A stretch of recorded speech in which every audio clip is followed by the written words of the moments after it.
What's up, Star Wars fans? This is Darth Watson. In this video, I got a huge new update for the next 3 Star Wars movies that are coming out, which is the Charmin Obey-Chinoy Star Wars movie, which is the Rey Star Wars movie that takes place 15 years after the events of The Rise of Skywalker.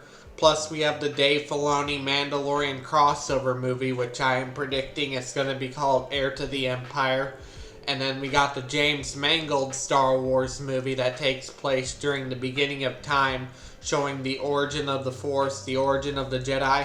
And I think the wills of the Force is going to play out bigly in James Mangold Star Wars movie, especially if it takes place 25,000 years before the events of Episode 1, which makes me really curious about James Mangold's Star Wars movie. But I have some great news. The strikes have finally came to an end at Lucasfilm, and I'm glad about that. Now we can expect to see more Star Wars content. We can even expect to see Andor Season 2 still possibly coming out in 2024, but it might be delayed to 2025 due to the strikes. But we're not going to see a Rey Star Wars movie until 2026 due to the strikes. Not just due to the strikes, but I can't remember the name of the movie, but there was one big movie that was coming out in December, and they couldn't have that and the Star Wars movie coming out at the same time. I forgot what other movie that was, but the point of this video is that we're going to expect Charmin Obey-Chinoy's Star Wars movie in 2026. I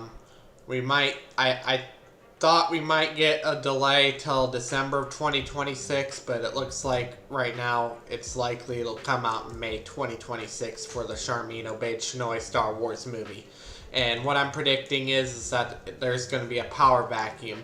There's going to be Imperial warlords like there were in The Mandalorian, that throughout small pockets of the galaxy. It's probably going to be about getting the galaxy under control from the gangsters. All sorts of stuff that's probably going to play out in the Rey Star Wars movie.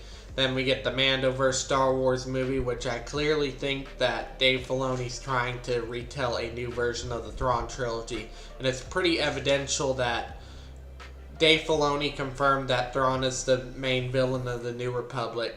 It's pretty evidential that Dave Filoni also confirmed in Ahsoka when Ahsoka came out. Ahsoka also confirmed Thrawn is heir to the Empire. Dave Filoni confirmed that Thrawn is the main villain of the New Republic.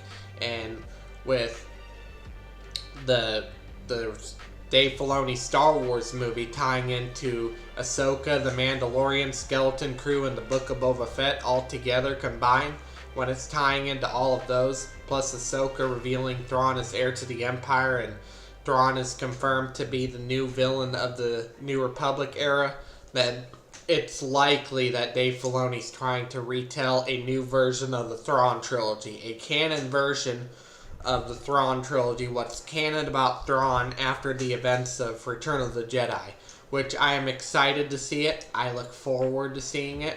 And then we got, last but not least, the James Mangold. I predicted a little bit how it could dive more into like spirituality, like the Force spirituality, the origin of the Force, what are the wills of the Force, the wills that control the universe. I think that's something that's really going to play out in James Mangold's Star Wars movie, taking up inspiration from George Lucas's original treatments for the sequel trilogy, where it talks about the wills of the Force. I think that's something that will play out in James Mangold's Star Wars movie that tells the story of the first Jedi, what the origin of the Force is, the origin of the Jedi, how it all came to be.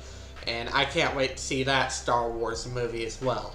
But the strikes are finally over. I am excited for it. Let me know what you guys think in the comment section down below, and I will catch you all later in another video.